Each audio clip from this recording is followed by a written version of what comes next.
Teardrop is undoubtedly Massive Attack's most popular song, having amassed hundreds of millions of streams, being covered by artists like Jose Gonzalez and Aurora, and most famously, having been the title theme for the hit show House. But the story behind the making of Teardrop was a world away from the floaty, somewhat optimistic atmosphere of the song itself, filled with darkness, disagreement and betrayal, and ultimately ended up tearing the band apart. Before Massive Attack were shaping the sound of late 90s darkness, they were part of something entirely different, a DJ collective called The Wild Bunch, whose members also included Tricky, who later had a successful solo career, and Nelly Hooper, who became a world-renowned producer. The Wild Bunch were known for their wide, eclectic tastes, and would play everything from hip-hop, dub and R&B to punk, jazz and electronic music. And it was the fusion of all these influences that would ultimately lead the members of Massive Attack to create what's regarded as the first trip-hop album, in the form of their debut album, Blue Lines. Their second album, Protection, followed a few years later, leaning a little more heavily into the down-tempo and dub elements of Blue Lines, but largely walking the same path carved out by it. By January of 1996, the trio were ready to start work on a new album, which would ultimately become the groundbreaking Mezzanine. By the way, in case you don't know, the members at the time were Robert Del Naja, or 3D, Grant Marshall, who goes by Daddy G, and Andrew Valls, aka Mushroom or Mush. It's going to be relevant as we move further into the story. Anyway, by this time, the label Trip Hop had stuck, and several albums that would go on to become trip hop classics had been released, like Portishead's Dummy and Tricky's Maxinquay.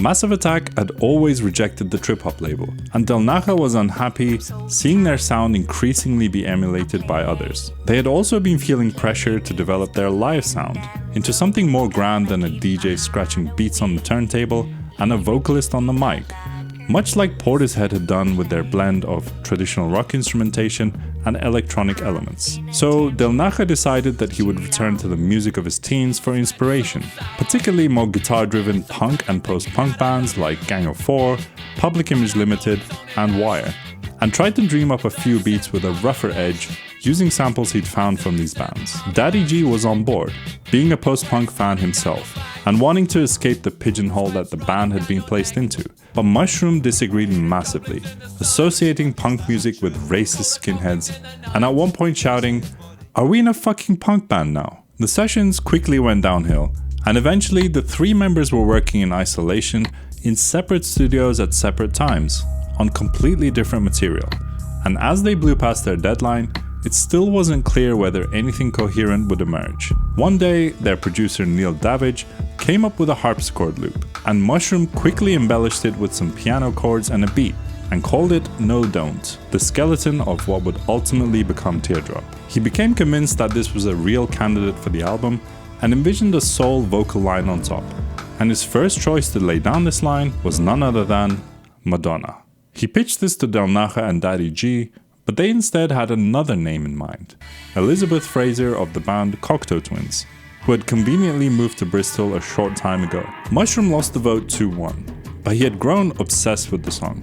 So when one day the band received a call from Madonna's management saying that she'd be delighted to use the beat for her own album, there was no doubt as to who had tried to sell it to them. And to make matters worse, when Elizabeth Fraser eventually came into the studio to record her now infamous ethereal vocal line, she had to record it over a dodgy recreation that Neil Davidge had put together, because Mushroom had taken the complete version of the instrumental away so that they couldn't use it.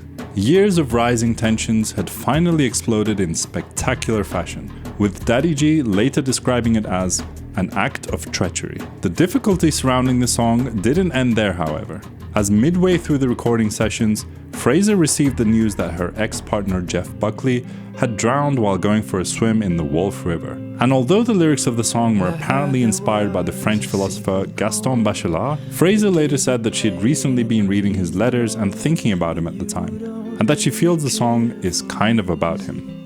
Despite all the setbacks, the band did eventually complete the album, but the damage was done.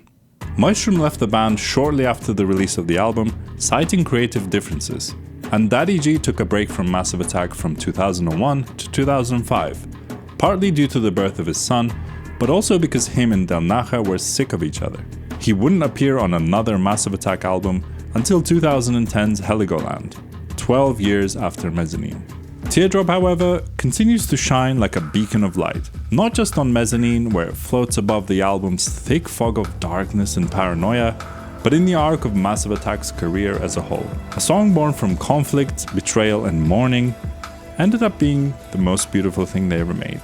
If you enjoyed this video, don't forget to like and subscribe, and we also have a Discord community you can join and a Patreon if you'd like to support the channel. Links are in the description. There's some more videos for you to watch over here, and I'll see you next time on Mixed Signals.